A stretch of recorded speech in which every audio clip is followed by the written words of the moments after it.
Hey y'all, welcome back to the YouTube channel. So the setup is different. Y'all are in the car today, which is very ironic because of this damn story time that I'm gonna be giving y'all. But y'all, I am at school. I know I missed last week's story time, and this week technically I'm on track for this week, but not really. And that's because I've been at school. My schedule has just been so busy, but I didn't want to wait like 2 weeks to give y'all this story. So I'm not gonna lie, this is gonna be a very fast story time. Not fast, but it's gonna be quick. It's probably not gonna be like the 40 minutes, probably 30. I don't know. Some of y'all think that's long, some of y'all think that's quick. I think that's kind of quick, but it's fine. Maybe even 20, I'm not sure. Because I am on my lunch break. But y'all know, before we get into the video, we have to go ahead and do the scripture of the day. So let's get into that. God always has a way when he wants to level you up. He always causes for you to have a season of separation. This is why sometimes loneliness causes for us to miss out on the surgical operation that God is actually trying to do in your life. You keep on crying out, I'm so alone. God's like, you're not alone, you're separated. The word holy means to be separate. You're separated for two reasons. Number one, I'm equipping you with the tools necessary for your assignment. And if you could stop looking at what they have and what they're doing, and if you could just focus on what I'm trying to do in your life, if you could just allow me to be your master physician for this season, I'm trying to give you the health that you need for your assignment. God separates because he equips us for our assignment. And number two, God separates us so that he can make us unrecognizable to the people who only knew us by our wound. Okay, y'all, I pray that resonated with you guys. Most of the time, I normally ask God to lead me to the correct one to post for y'all, and I seen that in the last video. Y'all love that, so I'm enjoying giving it to y'all. It's something that I really want to maintain on my channel. Before I get into this video, y'all, I seen a lot of constructive criticism in my last video, which I appreciate. Some of y'all was saying that the story's all over the place. Some of y'all was saying it wasn't, and I appreciate both opinions because not everyone likes stories the same way. And I do want y'all to know, this is my first time my channel has blown up. This is my first time ever doing YouTube. First time doing story time, so guess what, it's gonna be a lot of new things to adjust to and for me to learn. So I appreciate y'all who bared with me and shared the video and loved the video and commented on the video. I'm gonna do a better job. I'm gonna try to do a better job. It's some things that I'm not gonna tweak because I like talking to y'all as if y'all are here. So, you know, if I say a word that trigger, you know, a memory that I forgot to say in the story time while I'm doing it, I'm gonna mention that event. And if you just don't like that, then fine. Like, I'm just trying to give y'all all the details because I know when I tell my homegirls stories, they want to know everything. So I'm trying to give y'all everything. But with that being said, let's get into this video. This is a story time of how this nigga had me dropping him all to his side bitches. And yes, this is about the same boy from last story time, and I didn't give him a name, but we're gonna name him Craig for the sake of y'all just know who I'm talking about. So yes, in my little whip, y'all, like, he had me dropping him off to these hoes. So this story time, these characters that I'm gonna be mentioning, like Weirdo and Blue, are in my first ever story time. So if y'all want a little bit more insight on Weirdo, because I do kind of give y'all a little backstory on her, go ahead and watch that. So fast forward, like, quick little backstory. This is when Craig and Weirdo started hanging out. Y'all gotta watch the story to have kind of like a timeline, if that makes sense. So this when they were almost like heavy hanging out with one another, or it was starting to be like really heavy, like very consistent. So keep that in mind, okay?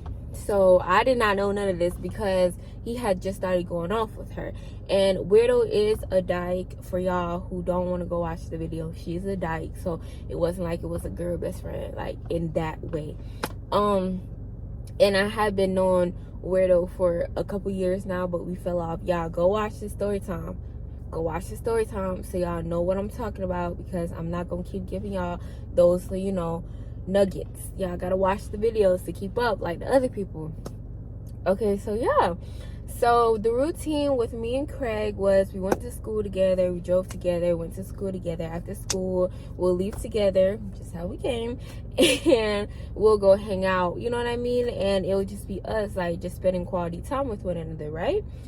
So he had went to hang out with Weirdo a few times before, some back to back, some here and there. So, you know, I kind of was already aware that they hung out together. But let's just say, because it was like a couple days, because I can't say weeks, I'm thinking about school, my school now, but it was like days back to back that he had started going with her a lot. And this day I was getting annoyed because I was honestly just like, why the fuck are you always with her? Like, you can't never spend time with me. Like, that was our little thing before she came along. And he used to always just give me the run around, like, I just want to get out, da da da, because Craig was new to my area, so he really didn't have any friends. And he was just trying to, like, know people, like, get around to get acquaintance with certain people. And I didn't mind that because, y'all, when I came in this relationship, I came very healed. Like, I was still dealing with shit, but the only shit I was really dealing with was, like, my toxic ex. Like, and y'all know how that is. Like, he was just bugging me. But apart from that, I was very healed. Like, I didn't have much trust issues. Like, everyone have some type of, I wonder if they're doing that, but I did not. That wasn't my first mind, I'm not gonna lie. So I was like, you know what, fine.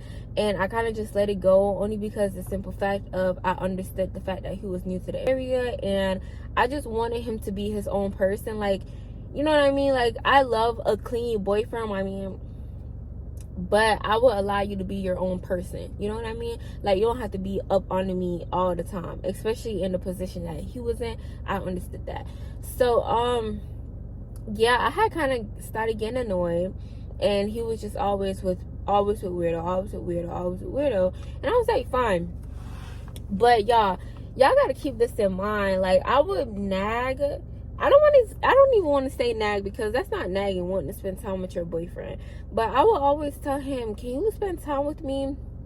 Can we do something without you having to do shit with weirdo? And, you know, what the fuck do be going on when you always with weirdo? Because this was around the time where he really started acting really distant. Like, he was just very distant, and I was just not understanding what was happening. So I kind of started getting real suspicious to the fact of, what are y'all actually doing? Like what's actually happening? Because I would ask him, what y'all doing? And he would be like, oh, we just at the court, or we just, like, they used to have they used to always be on her back porch, like, oh, we just on the back porch smoking. And y'all, I gotta tell y'all this story.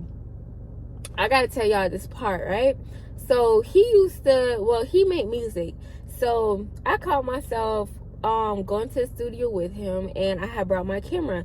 I have a whole camera, and I don't even use for YouTube. But yeah, I had brought my camera, and I was like, you know what? Because he was talking about making a music video, and I was like, I'm just gonna record like the little snippets of like him in the studio and all of that. And y'all should know, I already don't really fuck with weirdo like that. So I was kind of like still a little hesitant. I was a lot of hesitant away from her. And she and him used to always be like, yo, can you come? If like, cause I used to be like, I don't want you being with her so much. And I guess they had came up with this elaborate plan of, oh, invite Christelle. If you invite her, like, to me, the way it seemed like, to me, the way it came off was, okay, we're gonna invite you, but we're gonna like put on a facade of what we're actually doing while, you know, you're here. This is the same day, okay? Keep your mind out. It's just like a little backstory, all right? So so I go to the studio and I'm recording. I'm real cute, because, you know, who not gonna be in the video? Me. So I'm like, I think I might have some clips, but yeah, I don't know, because I deleted every fucking thing. I don't fucking know. So yeah. So I'm there, and he tell me like, oh, weirdo finna come. I'm looking at him like aggravated, because I'm not trying to be around her. And I really thought this was gonna be like me and him time in a way. But I guess he invited her, and while we were there, like, she just ended up making like a verse or some shit, and she had put it on the song. So I'm like, all right, whatever. And this day, I guess it was the day that they really wanted me to be there so they could really show me what the fuck be going on while they're together. And y'all, it was the most awkwardest thing ever. I went there and we sat on the porch in the backyard by the pool. And literally these niggas was just sitting up rolling the blunt, smoking and shit. And I swear to God, like the whole time for Tom, they're just like smoking, and they're like, "See, Christel, this all we be doing, like cuz this all we be doing, like just smoking, just chilling, just talking." And the way they tried to describe it was just them two all day for 6 hours at a time just smoking. And I'm like, that don't even fucking make sense. So y'all, I'm still having this stink attitude, and I'm looking at them crazy, and they want to interact with me, talk to me so bad, but I was just so standoffish because I'm like, there's no way you're playing in my face right now. Because I'm like, it don't make sense how two niggas, they just sit on the back of the porch for 6 hours straight, but on Instagram it's something else. And they didn't even know that I knew, they didn't even know I was seeing some of the stuff that they was posting. But they'll be in the car, like, bro, the weirdo had her girlfriend car damn near all the time, right? Like that. And y'all, this is part of the reason why I would never let a nigga keep my car. Like, that would never happen, because y'all, one, go watch Baby Boy. Two, bro, y'all get whips and y'all think everybody can be in the fucking car. Every hoe can be in a car. Let me rephrase that. Every hoe can be in the car. So I'm just looking at them dumb as fuck, because it's just like, why the fuck do you want to play in my face? You know what I mean? So anyways, that day happened. I'm aggravated. And let me tell y'all how weird this nigga was. I don't even know the word for it. But since I was complaining about spending time with each other, since I was complaining about us not spending as much time with each other, he would literally, we'll be chilling or whatever, and he'll go freshen up. Like, the whole time we're together, we're low-key separated in a way, like, because he want his own space, and I'm just like, there, like, I'm not gonna like keep being all up on you. You have to show me at some point you want to be up on me. So he go freshen up, right? He used to have this little routine, because I started peeping after a while. Had this little routine where he'll go freshen up, and this nigga will literally time how long he was affectionate towards me, and it'll be 5 fucking minutes, y'all. I sound congested because, y'all, it's raining and it's cold. It's too much going on. But he will be affectionate on me for 5 fucking minutes. And then I'm thinking, like, before I got the hang of what he was doing, I was like, oh, okay, I guess now we're cool. This nigga would literally pat me.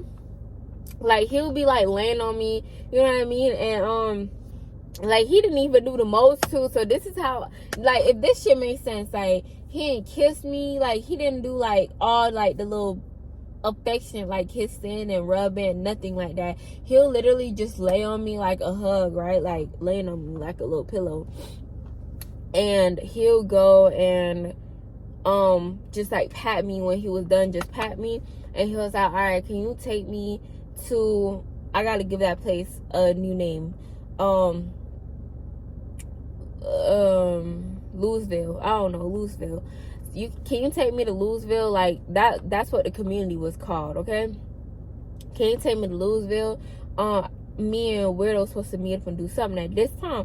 So I used to always look at him crazy as fuck, like, why wouldn't you tell me y'all had something going on? Because at first it had went to him leaving with her, like, straight after school, to him coming back with me, not trying to hear my mouth, I guess, and then leaving with her, like, or me dropping him off to her type shit, right? So anyways, let's get into the juicy part. So that's how he would go about it. And I used to feel so plagued, like, y'all, like, this nigga was so playful. That's how he would do me. 5 minutes will go by, and then he'll be like, all right, come on. So neither there, because I would say stuff, but we're gonna skip over what I said, right? So now we're in the car, we're driving, and I drop him off type shit. I drop him off, and sometimes it'll be at Weirdo's house or at the little park area. And y'all, every time I drove over there, And I think this was really God trying to tell me from a long time. But it's like every time I went over there, I would always see like girls walking and stuff, because it's a community. And I'd be like, I used to be like, you better not fucking be fucking with none of these bitches. And he'll be like, no, I ain't trying to hear that. I ain't trying to hear that. Right? Like, little do you know, that's what the fuck he was doing. So he came, like, I dropped him off, weirdo out there, they had the basketball court and whatnot, and these hoes around, and I used to just always look like, I know this nigga is doing some shit. Like, there's no way that shit don't make sense, right? So, I guess, y'all, like, come to find out, I had ended up going through his phone, and come to find out, he used to get dropped off at the park. Boom. But the way the park was set up, it was a park, and it was like houses around the park. Duh, right? So, he used to get dropped off and walk across the street to go see these girls in their not apartments, but their houses, right? And the funniest part about it was this nigga had hoes everywhere, so he can pick and choose who he want to go to. Like, do he want to go up there? Do he want to go over there? To them townhouses, to them regular houses. And y'all, from the last story time when I was telling you he fucked with my client, guess who was one of them girls? So, going through his phone, y'all, because I ended up going through, and I gotta tell y'all story time how I found everything out.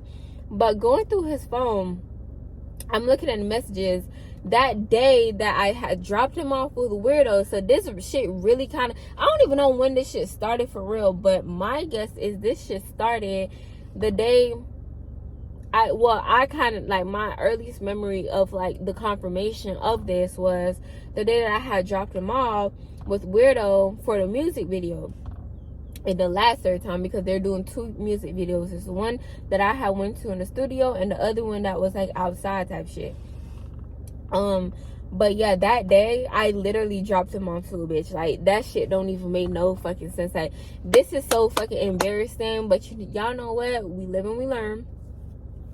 But yeah, I had dropped him off to, I don't even think I gave the girl a name, but client, right?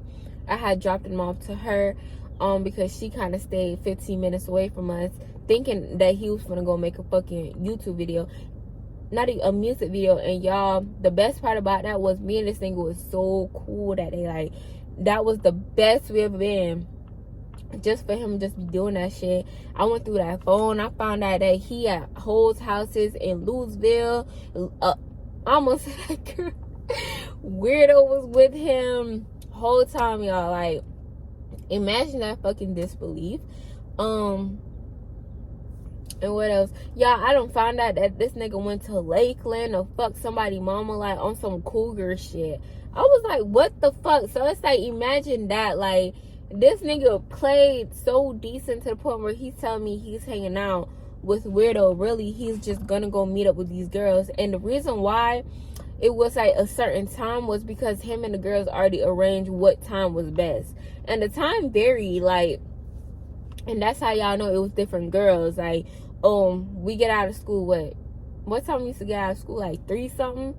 Okay, I'm gonna come over there like 5, or I'm gonna come over there like 4:25. Like, it was always an exact time, and I always had to be there at an exact time. Like, this nigga used to be in the car rushing me, like, bro, come on, bro, I'm gonna be late, come on, bro. Like, what are you late for? To go play basketball? To go smoke? What? But yes, y'all, that was a story time. That was a story time of how this nigga had me dropping him off to his side chick. This is one of them story times that, you know, you couldn't beat me to tell nobody. But at the end of the day, we all go through some stuff, some uncomfortable and some fucked up and toxic shit. But you know what? It is life, and my pain gonna bring me closer to my future. So I trust God.